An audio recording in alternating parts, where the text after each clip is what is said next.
Allah, Allah, Allah, Allah, Kareem Allah, Allah, Allah, Allah, Allah, Allah, Allah, Subhanallah,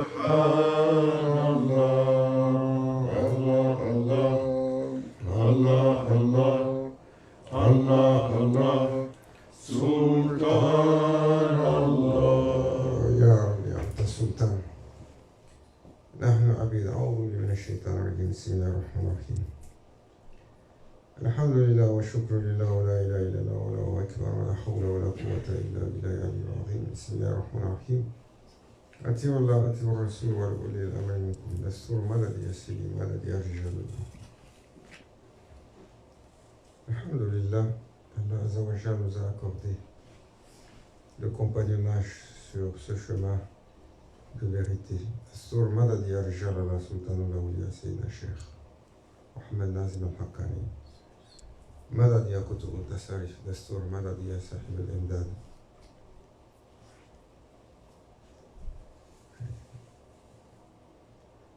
Moulana Sheikh Hicham, Allah Azza wa Jalla lui accorde longue vie. Ils étaient en train de faire des travaux à Michigan pour faire le driveway, le chemin qui mène au garage, qui part de la Zawiya, la derga là-bas. Il y a tout un long chemin qui monte pour aller jusqu'à la maison. Bon, là, Cheikh, il reste. C'est un gros chantier.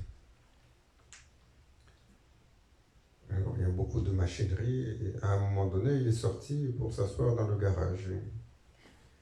Après, je lui ai parlé le soir. Je lui ai dit, oh, Seydi, Mashallah, comme un maître d'œuvre, vous êtes en train de coordonner les ingénieurs. Il a rigolé, il a dit, non, je suis en train de préparer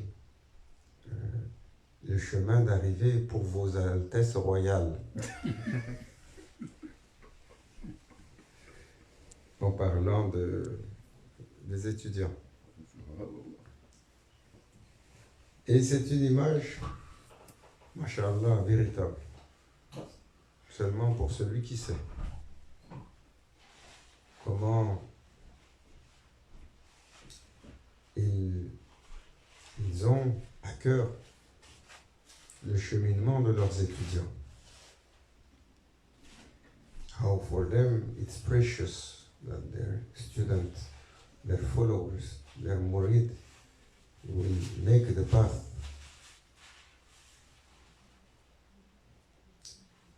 Et c'est pour ça qu'on a partagé une parole qu'il a dit, et avant lui, Moulana Cheikh Nazim, il disait ça. Il a dit, nous, on ne lâche pas votre main. Si on tient votre main, on ne la lâche pas. Vous, assurez-vous de ne pas la lâcher. Si vous la lâchez, vous allez courir un peu, mais nous, on a une promesse, on ne lâchera pas.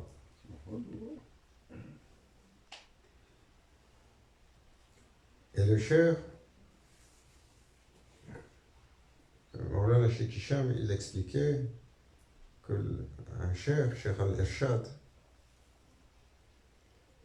sa valeur se mesure sur son amal, sur le dépôt de confiance qui lui a été accordé et sur sa responsabilité et c'est sur sa dédicace à honorer ce dépôt de confiance. Pourquoi? Parce que ce dépôt de confiance, c'est l'histoire de l'existence. This is the story of creation. Quand Allah Azza wa Jal, il a créé les âmes, Arwah, il les a créées de lumière et elles étaient étincelantes, illuminées, pures.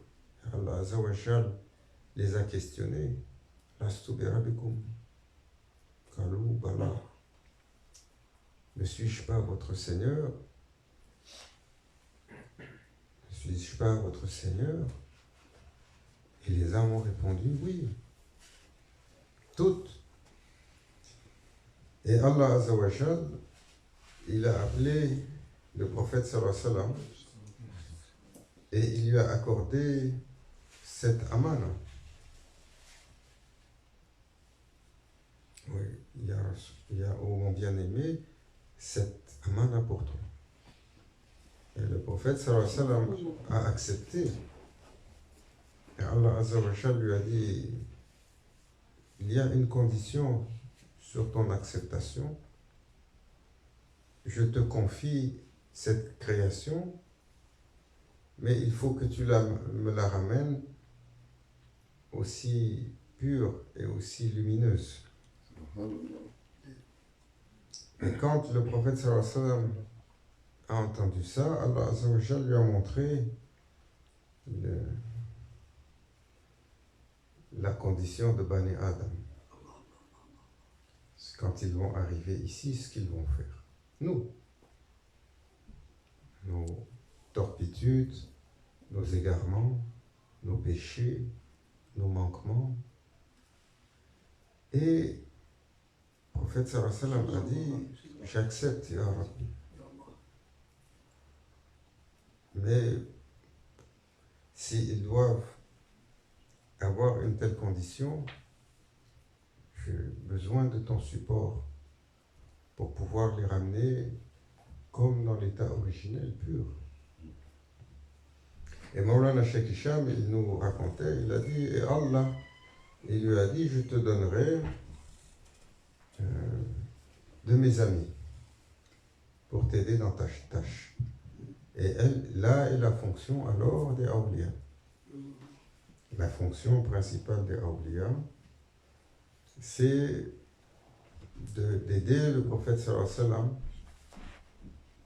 dans leur service, à guider, à élever les âmes, à les purifier, jusqu'à ce retour final à la présence d'Allah où elles arriveront étincelantes comme à l'origine. Alors ceci a établi le contrat fondamental entre Allah Azza wa Jal, son messager, versus la création, qui lui a été donnée comme une amana, un dépôt de confiance. That's the first contract. After Allah Azza wa Jal questioned him and established his lordship and the servanthood of Prophet sallallahu alaihi wasallam, he was granted responsibility over creation. And then Allah Azza wa Jal asked to be returned pure. So that amana also that was given to Prophet sallallahu alaihi wasallam, awliya, they carry such an amana. Ils portent également un dépôt qui leur a été accordé de par leur chair, un dépôt qui leur a été accordé parfois par l'autorité du prophète sallallahu alayhi wa sallam. Pas pour tous les awliya, car les awliya, au nombre de 124 000, ont une hiérarchie, et dans leur hiérarchie, il y a tellement de fonctions multiples. Et pour certains d'entre eux, ils sont en service pour guider avec un dépôt de confiance qui leur est accordé. Donc dans une guidance directe, c'est des Sheror d'Ershad. Sur les 124 000, on dit qu'ils sont 313. Et ils marchent tels des guides, des éducateurs. Et d'autres qui, dans leur réalité, ils portent spirituellement, ils purifient, mais n'ont pas de fonction ouverte de guidance. Et donc, Maulana Cheikh Voilà, Cheikh Hicham, il nous expliquait que les awliya, dans leur fonction, leur valeur s'établit sur le amana qui leur est accordé et le cher s'élève par l'élévation de ceux qui l'entourent. Parce qu'il n'accepte pas d'être élevé sans amener avec lui. Et il doit se valider lui-même dans son service par sa capacité à amener ceux qui sont avec lui à se dédier corps, esprit, âme intégralement, à amener avec lui ses compagnons ou ses disciples. Et c'est pour ça que à la lune, au soleil de la création, au soleil de la croyance, Habibik al-Mustafa, on lui a donné une myriade d'étoiles. C'est comme ça qu'il les a appelés. Ashabik al-Nujum. Il a dit, mes compagnons sont comme des étoiles dans la nuit noire. They are guiding stars. And he took their hands one after the other. One after the other. 124,000 Sahaba, radiallahu anhum arda, and trained them. Certains l'ont accompagné quotidiennement, très proche. Certains l'ont accompagné sur des moments de leur vie. Certains l'ont accompagné sur un événement. Certains l'ont accompagné sur une rencontre. Combien sont devenus Sahaba après avoir rencontré le prophète sallallahu alayhi wa sallam juste une fois? Ils ont pris l'islam, ils ont pris leur amana également, et ils sont partis. Parmi eux, il y avait un compagnon dédié qui est venu voir le prophète sallallahu alayhi wa sallam. Il a posé quelques questions, il est resté, il a accepté la foi et il a dit au prophète sallallahu alayhi wa sallam, permets-moi d'aller à ma tribu. Le prophète sallallahu alayhi wa sallam lui a donné la permission. Il est parti. Il est revenu des mois après avec toute sa tribu avec lui.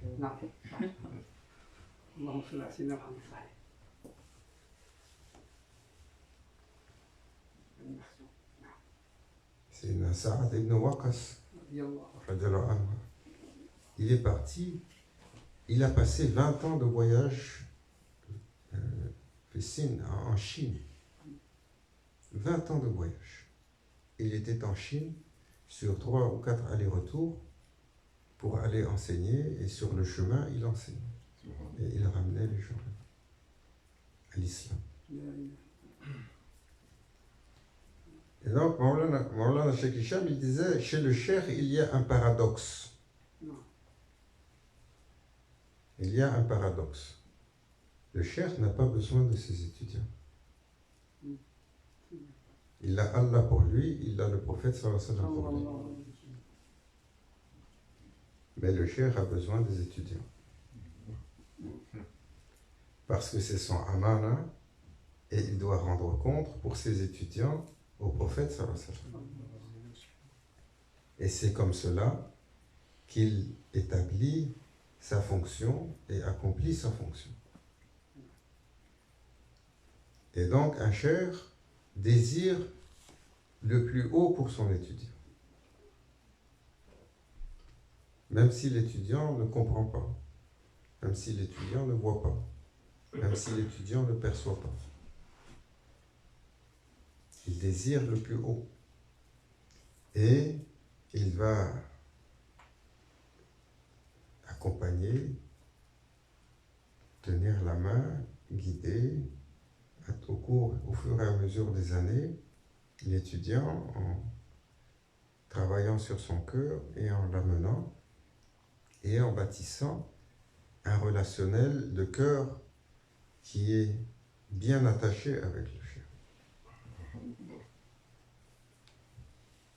Parce que chaque étudiant qui monte, alors le cheikh remplit sa fonction. Et comme le prophète sallallahu alayhi wa sallam a dit, Abdallah sallallahu alayhi wa sallam, si le shaitan, le jour du jugement dernier, il attrape un de Bani Adam, pour lui c'est une trop grande victoire. If he only take one from the children of Adam, it will be too much victory for the shaitan. And he is going to do the best he can to save all the children of Adam to the limit that Allah Azza wa Jal accepts from him.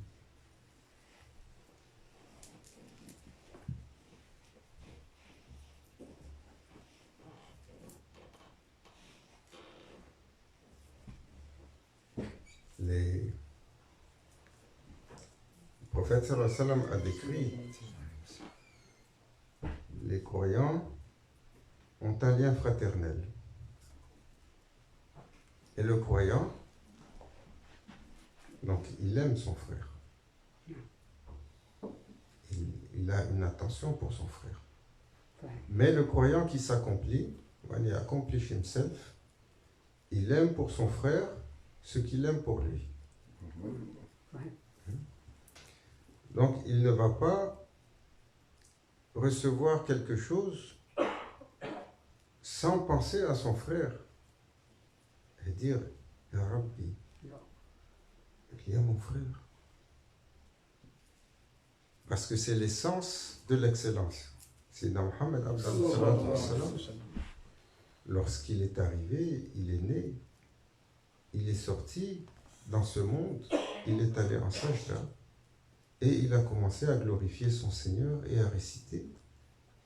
Et finalement, on a entendu. Et il disait Ummati, ummati wa ummata. Ummati, ummati wa ummata.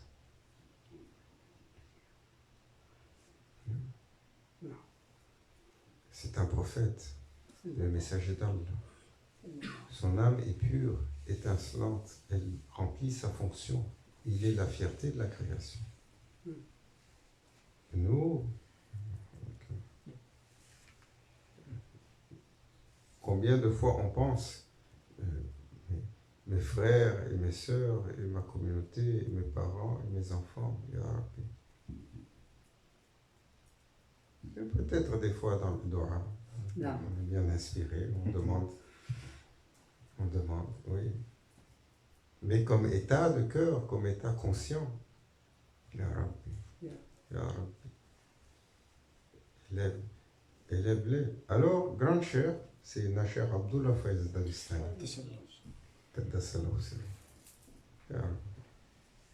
Accorde-nous de son regard. Accorde-nous de sa guidance. Même si nous sommes inéligibles. Et Allah, il peut, pour des gens inéligibles, nous accorder la bénédiction des gens rijables, les gens d'Allah. Alors, le Cheikh Hicham, il nous donnait comme enseignement sur une pratique que grand Cheikh, c'est Nasher Abdullah Faiz Dagestani, avait donné. Lorsqu'on fait muhasaba, la comptabilité quotidienne, il faut se rappeler de l'affaire. Il faut se rappeler de l'affaire. Je sais qu'on a tous des télévisions. Shaitani Box, comme il dit Maulana Cheikh. Maintenant, Shaitani Box, il est encore plus présent. Alors, le téléphone. Il y a de bonnes utilités dedans, alhamdoulilah. Tu lis le Coran, où tu regardes le dars, où tu écoutes Handa, où tu apprends quelque chose. Ahsan. Mais il y a beaucoup d'entertainment dedans, il y a beaucoup d'oisiveté, il y a beaucoup de... Facebook, c'est pas apprendre quelque chose. Ça, c'est du malayani. C'est s'occuper de ceux qui ne regardent pas. Et ça augmente hasad. Facebook, toujours à regarder la vie des autres, à regarder leur succès, leurs choses. It creates hasad in us. And competition on what? On dunya. Alors, quand on fait muhasaba, il faut se rappeler la comptabilité de notre journée. Il faut essayer de se rappeler, de la faire. Et toujours, les machères nous enseignent avant d'aller se coucher, on prie, on va faire wudu, on se prépare, on garde le silence, on prie 2 rak'ah et on va se réciter quelque chose. Souvent, il y a tout le kursi, quelques versets, un peu de dhikr, une dua, ensuite on se couche. Et lorsqu'on se couche, ou avant de se coucher, il y a cette période où on repasse en revue notre journée quotidienne. Et lorsqu'on repasse en revue cette journée quotidienne, on regarde ce qu'on a fait de bien. On donne le hamd, le shukr. On regarde ce qu'on a fait de moins bien, de mal, tous les mauvais coups, les manquements. Ce qu'on n'a pas fait aussi, ce qu'on a raté. Tu n'as pas fait ta prière à temps. Tu as oublié de rappeler la personne qui te court après depuis 3 jours. Ou tu as pas fait une sadaka cette journée-là. Ou tu as été tellement omnibulé, tu as oublié de penser à ton Seigneur. Ou quand est venue l'heure du repas, tu as entendu les pas de ton frère. Elle était cachée dans le bureau pour manger l'agneau bien grillé rapidement.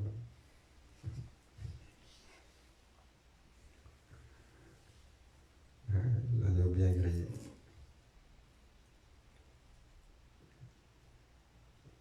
Chez nous, c'est toujours délicat dans les familles traditionnelles, dans les pays où il y a le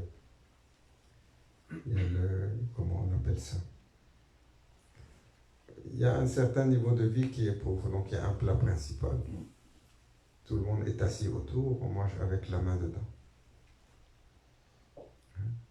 Et on met toujours la viande au milieu. Donc, quand on doit manger, sunna, on mange devant soi.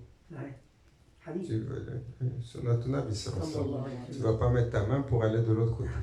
Donc, tranquillement, tu grattes. Et ce sont les aînés qui avancent la main et ils répartissent un peu la viande. Parce que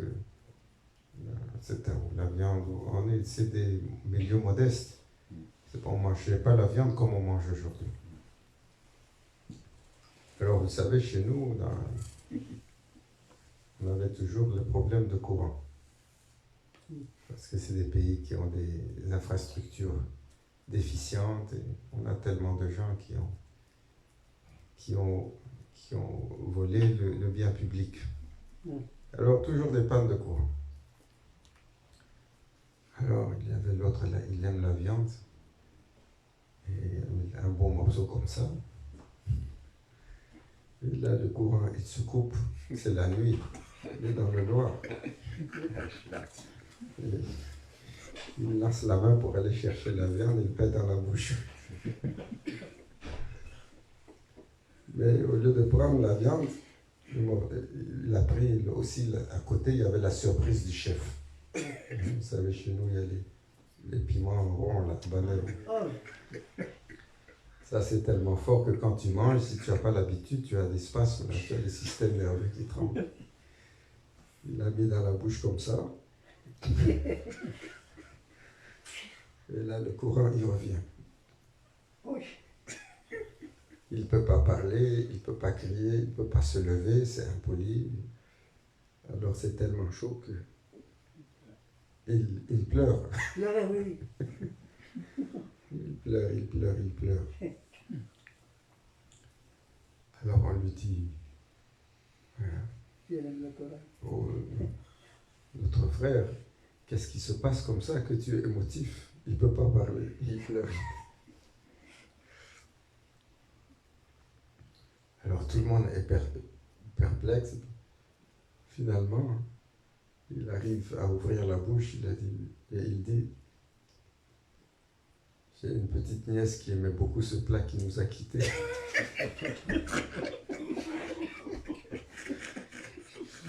Chaque fois que je vois le plat, je suis nostalgique. Je pense à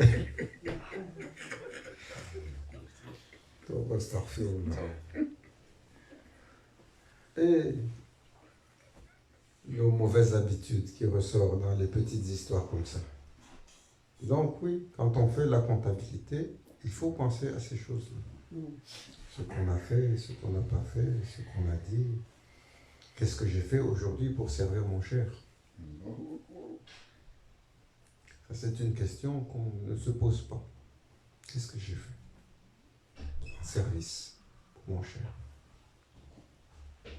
Comme les compagnons, toujours, ils étaient anxieux de comment ils peuvent servir l'islam, comment ils peuvent servir le prophète sallallahu alayhi wa sallam, comment ils peuvent donner de leur bien, de leur temps, de leur effort, de leur sang. Les compagnons, ils ont donné de leur bien pour l'effort de guerre. Ils sont allés par la suite combattre pour défendre les musulmans qui étaient opprimés. Et beaucoup y ont laissé leur vie. Alors, il faut qu'on finisse. Maulana Cheikh, il disait, grand Cheikh, il disait, quand vous faites la muhasaba et que vous avez fini la comptabilité, il faut faire le dua. Et dans le dua qu'on fait avant de se coucher, la vocation, la prière qu'on fait, il y a un exercice.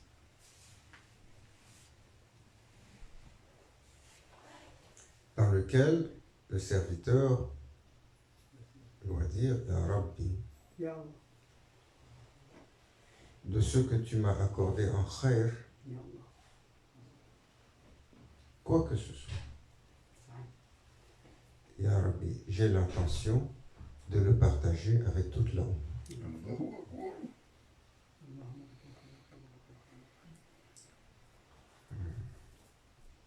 Quand on l'a partagé avec toute la Ummah, qu'est-ce qui reste après? Il ne reste pas beaucoup.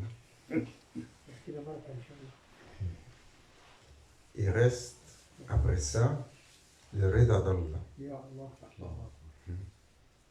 La satisfaction de ton Seigneur, de celui qui a sacrifié son bien, son khair, qui a sacrifié ce qui lui a été accordé pour l'amour d'Allah et pour l'amour du prophète. Alors ce sacrifice du frère envers son frère qui enracine le désir de vouloir pour son frère ce qu'on veut pour nous. Ya Rabbi, le bien qui m'a été accordé, je mets l'intention de le partager avec toute la Ummah. Que leur soit accordée la même chose. Et tout de suite, qu'est-ce qui vient dans le cœur? Mahabba. L'amour pour le frère, Mahabbat al-Ikhwan, il augmente. Tout de suite, dans le cœur, Hassad, il diminue. L'envie. L'envie envers les autres pour ce qu'ils ont. La générosité, elle augmente. Et l'attention, le respect, il augmente. Et tout ce sur quoi le prophète sallallahu alayhi wa sallam, il a dit, voilà ce que tu dois avoir comme attention envers ton frère. Il augmente. Mais nous, voilà,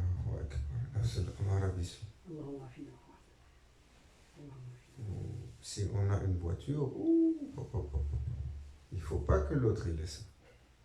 On a tous cette maladie. Non. Si tout le monde il avait la même voiture, non, j'ai bien travaillé, j'ai sorti, je l'ai astiqué, Si tout le monde il a ça, ça enlève de la valeur à ce que j'ai. Et pour tous les biens. Mais pas seulement pour les biens, même pour l'accomplissement de soi, pour notre évolution sociale et pour notre accomplissement caractériel. On n'est pas enclin à vouloir pour notre frère ce qu'on veut pour soi-même. Qu'Allah Azzawajal nous élève dans son amour, nous élève dans son service, nous élève dans le désir de vouloir pour les autres ce qu'on veut pour nous-mêmes. Qu'Allah Azzawajal nous garde, Inch'Allah, fermement lié à la corde d'Allah, fermement lié à la corde du prophète fermement lié aux mains de nos machers, de ne pas les lâcher.